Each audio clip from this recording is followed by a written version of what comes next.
पर जाएंगे पीएम मोदी। सरकार के 8 साल पूरे होने पर शिमला में गरीब कल्याण सम्मेलन में शामिल होंगे। शिमला में 16 योजनाओं के लाभार्थियों से संवाद करेंगे पीएम मोदी। राज्यों की राजधानियों, जिला मुख्यालयों और कृषि विज्ञान केंद्रों में भी आयोजित किया जा रहा है कार्यक्रम।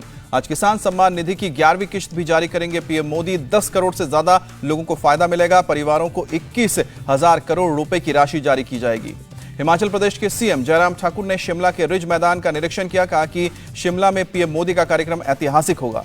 प्रधानमंत्री मोदी का विपक्ष पर निशाना। 2014 से पहले घोटालों और भाई भतीजावाद में फंसकर भारत अब नई ऊंचाइयों को छू रहा है। बीजेपी ने नरेंद्र मोदी ऐप लॉन्च किया। पिछले 8 साल में मोदी सरकार के किए गए कामों का ब्यौरा है।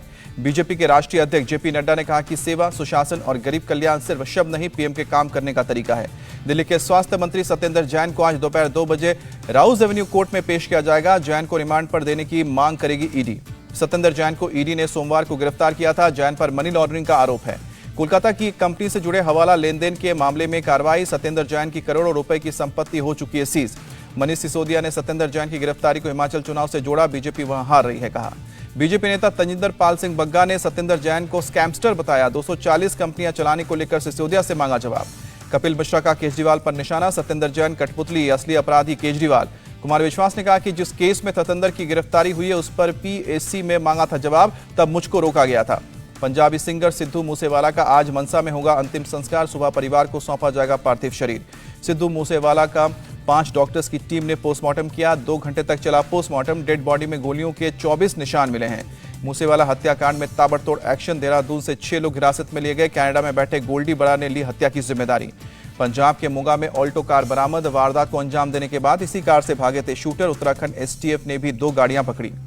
मोगा पुलिस ने ऑल्टो कार से फिंगरप्रिंट्स लिए। कार से पानी की 2 बोतल और 1 गिलास भी बरामद की है।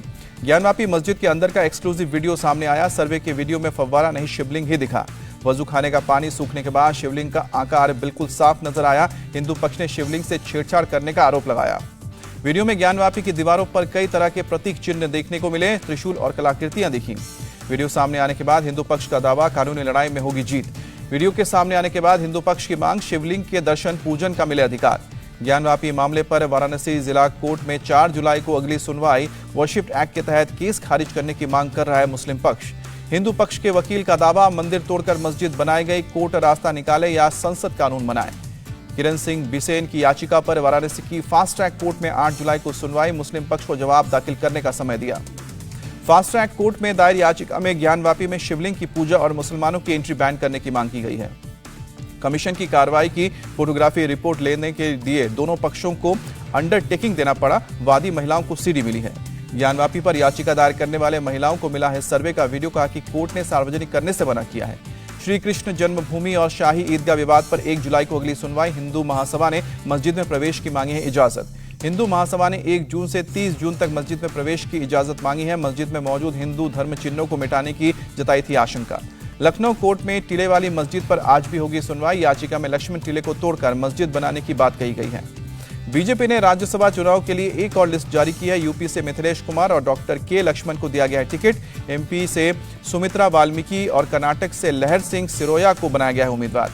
राज्यसभा चुनाव के लिए उम्मीदवारों का नामांकन। तमिलनाडु से पी चिदम्बरम और मुंबई में इमरान प्रतापगढ़ी ने नॉमिनेशन फाइल किया।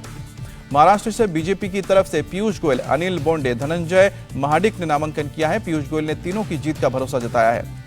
बीजेपी से शंभू शरण पटेल और जेडीयू से खीरू महतो ने राज्यसभा के लिए नामांकन किया। आरसीपी सिंह का पत्ता काट कर नीतीश ने खीरू महतो पर जताया है भरोसा। आरसीपी सिंह को राज्यसभा उम्मीदवार नहीं बनाए जाने पर बोले नीतीश कुमार, पार्टी ने उन्हें 2 बार राज्यसभा भेजा और पार्टी के अध्यक्ष भी रह चुके हैं। झारखंड में हेमंत सोरेन ने कांग्रेस को दिया झटका। महुआ माझी को बनाया राज्यसभा उम्मीदवार। पहले कांग्रेस जेएमएम के साझा उम्मीदवार पर बनी थी सहमति। झारखंड में राज्यसभा सीट की मांग कर रही है कांग्रेस। जेएमएम से नाराज हेमंत सोरेन ने कहा कि घर में बर्तन होंगे तो टकराएंगे। झारखंड के कांग्रेस प्रभारी अविनाश पांडे बोले, नेता कार्यकर्ताओं से करेंगे बात, सीएम हेमंत से भी करेंगे चर्चा। कर्नाटक से कांग्रेस ने जयराम रमेश और मंसूर अली खान को बनाया राज्यसभा उम्मीदवार। दोनों ने नामांकन का पर्चा दाखिल किया। उत्तराखंड के चंपावत में आज वोटिंग। सीएम पुष्कर सिंह धामी लड़ रहे हैं चुनाव। बेंगलुरु में किसान नेता राकेश टिकैत पर फेंकी गई स्याही, सरकार की मिलीभगत से हमला होने का आरोप लगाया। इंडिया टीवी के संवाद कार्यक्रम में केरल के राज्यपाल आरिफ मोहम्मद खान ने कहा कि काशी और ज्ञानवापी विवाद को कोर्ट पर छोड़ देना चाहिए। आरिफ मोहम्मद खान ने कहा कि अयोध्या विवाद पहले ही सुलझ सकता था, लेकिन पुरानी सरकारों को धमकाते थे मुस्लिम नेता।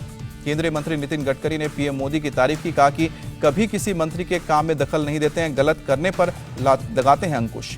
नितिन गडकरी ने देश की जनता के सामने अपने वादे को दोहराया, कहा कि साल 2024 समाप्त होने से पहले हिंदुस्तान की सड़कें अमेरिका जैसी होंगी। मौलाना महमूद मदनी ने यूपी के सीएम योगी आदित्यनाथ की तारीफ की, बिना भेदभाव के लाउडस्पीकर हटाएंगे कहा। मदनी ने देश के मुसलमानों से अपील की, हिजाब विवाद में ना फंसे, बच्चों को स्कूल भेजने पर फोकस करें। एआईएमआईएम नेता कलीमुल हाफिज ने कहा कि बीजेपी आरएसएस ने मुसलमानों के खिलाफ ऐलान जंग छेड़ा है। मोरारी बापू ने मोदी सरकार के कामों की तारीफ की, कहा कि बुरे हालात में सरकार ने अच्छे फैसले लिए, विदेश में भारत की प्रतिष्ठा बढ़ी है। मोरारी बापू ने कहा कि हमारा देश राम राज्य के पथ पर अग्रसर है, पिछले 8 साल में काफी बदलाव आया है। बीजेपी नेता सुधांशु त्रिवेदी ने कहा कि 2014 के बाद देश सही मायनों में सेक्युलर हुआ है, पहले तो आंशिक रूप से मुस्लिम राष्ट्र था। उपराष्ट्रपति वेंकैया नायडू ने 3 देशों की यात्रा के पहले चरण में गबन पहुंचे, सेनेगल और कतर की यात्रा भी करेंगे उपराष्ट्रपति। पीएम मोदी से मिले ओडिशा के मुख्यमंत्री नवीन पटनायक, राज्य से जुड़े कई मुद्दों पर चर्चा की और मदद भी मांगी। रक्षा मंत्री राजनाथ सिंह ने कोस्ट गार्ड कमांडर्स का बढ़ाया उत्साह, कहा कि समुद्री ताकत किसी भी देश की सुरक्षा के लिए बेहद जरूरी। विंग कमांडर विक्रांत उनियाल ने माउंट एवरेस्ट पर फहराया तिरंगा, दुनिया की सबसे ऊंची चोटी पर राष्ट्रीय गान भी गाया। आज महाराष्ट्र के नासिक में होगी धर्म संसद, हनुमान जी के जन्म स्थान को लेकर होगी चर्चा। आर्यन खान के मामले में विवादों में आए मुंबई एनसीबी के पूर्व जोनल डायरेक्टर समीर वाकरे का चेन्नई हुआ ट्रांसफर, ड्रग्स ऑन क्रूज के मामले में जांच का हिस्सा थे। सिविल सर्विस 2021 का रिजल्ट भी घोषित हुआ, श्रुति शर्मा बनी टॉपर, अंकिता अग्रवाल दूसरे और गामिनी सिंगला तीसरे नंबर पर रही। प्रधानमंत्री मोदी ने यूपीएससी परीक्षा पास करने वालों को दी शुभकामनाएं, कहा कि ऐसा काम करें जिससे देश को आप पर गर्व हो। दिल्ली में सोमवार की शाम तेज आंधी के साथ बारिश हुई, जनजीवन रहा अस्त व्यस्त, सड़कों पर लगा लंबा जाम। दिल्ली में तेज बारिश और आंधी तूफान ने मचाई तबाही, जगह जगह पेड़ उखड़े। जंतर मंतर रोड पर उखड़े पेड़ सड़क से हटाती नजर आई बीजेपी सांसद मेनका गांधी, वीडियो वायरल हुआ। आंधी और तेज बारिश से जामा मस्जिद का गुंबद भी क्षतिग्रस्त हुआ, मीनार को भी नुकसान पहुंचा। दिल्ली के जामा मस्जिद इलाके में छज्जा गिरने से एक 50 साल के शख्स की मौत, पुलिस ने जानकारी दी। हरियाणा में अचानक मौसम में बदलाव, फरीदाबाद समेत कई इलाकों में तेज बारिश। जम्मू कश्मीर के सामा में नदी का जलस्तर बढ़ने से आई बाढ़, कई गाड़ियां बहने लगी। पानी के तेज बहाव की वजह से गाड़ियां तैरती नजर आईं, पानी के 2 टैंकर भी फंसे। असम के नौगांव जिले में बाढ़ में 4 लोग डूबे। असम डिजास्टर मैनेजमेंट ने कहा कि इस साल कुल 36 लोगों की जान गई है। कोरोना में बेसहारा बच्चों को पीएम की सौगात, पीएम केयर्स फंड से स्कॉलरशिप ट्रांसफर, 23 साल के होने पर मिलेंगे 10 लाख रुपए। योगी सरकार का यूपी विधानसभा में बयान, कोरोना से कुल 23,512 लोगों की जान गई। मोगा में बुद्धा गैंगस्टर गिरोह के 2 सदस्य 3 पिस्टल के साथ गिरफ्तार किए गए, एक कार भी जब्त किया गया। हत्या के प्रयास और गैर इरादतन हत्या के कई मामले दर्ज। दिल्ली इंटरनेशनल एयरपोर्ट पर 40 लाख की विदेशी करेंसी जब्त, कॉपी के कवर में छिपाकर रखी गई थी करेंसी। बंगाल के मुर्शिदाबाद में एसएससी स्कैम के खिलाफ सड़कों पर उतरे छात्र, रोकने के लिए पुलिस ने बैरिकेडिंग की, लाठियां भी भाजी। यूट्यूबर कार्तिक गोपीनाथ पर 50 लाख की वसूली का आरोप, पुलिस ने किया गिरफ्तार। मुंबई में एक महिला ने अपने 6 बच्चों को कुएं में फेंका, खुद भी कूदकर खुदकुशी की कोशिश की, महिला को सुरक्षित रेस्क्यू किया गया। बच्चों को कुएं में फेंकने वाली महिला अपने पति से थी परेशान, पुलिस कर रही है मामले की जांच। पश्चिम बंगाल के आसानसोल में बैंक कलेक्शन सेंटर में डकैती, बदमाशों ने बंदूक की नोक पर लूटे रुपए। यूपी के अलीगढ़ में बदमाशों के साथ पुलिस का एनकाउंटर, पुलिस ने डबल मर्डर के आरोपी को गिरफ्तार किया। यूपी के अमरोहा में पुलिस ने एनकाउंटर में लूट के आरोपी को गिरफ्तार किया, एक पुलिस वाला भी जख्मी हुआ। विशाखापट्टनम पोर्ट ट्रस्ट कैंपस में आग से हड़कंप, एक लोडर में लगी अचानक आग, दमकल की गाड़ियों ने काफी मशक्कत के बाद काबू पाया। यूक्रेन के खार्किव में रूस की गोलीबारी के बाद दिखा तबाही का मंजर, कुछ इलाकों में लगी आग पर काबू पाने के लिए फायर फाइटर जुटे। हमले के बाद शहर में सुनी गई धमाकों की आवाज। यूक्रेन के दोनेस्क में चल रही जंग के बीच दिखी बर्बादी, कई घरों और गाड़ियों को नुकसान पहुंचा। गोलीबारी में 6 लोगों की मौत, 20 से ज्यादा घायल, 30 स्कूल तबाह।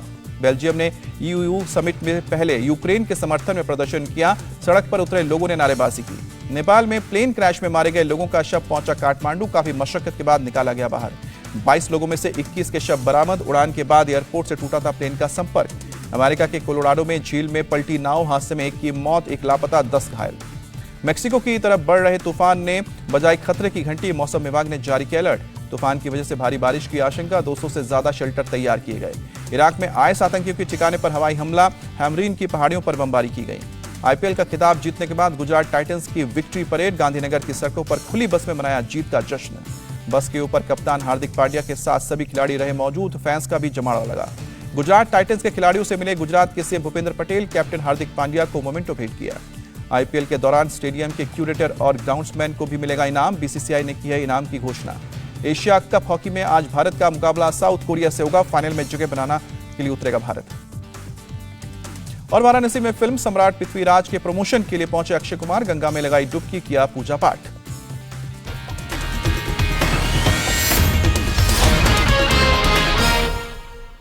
और आगे बढ़ने से पहले आपको बता दें, सुबह 8 बजे योग गुरु स्वामी रामदेव के साथ देखिए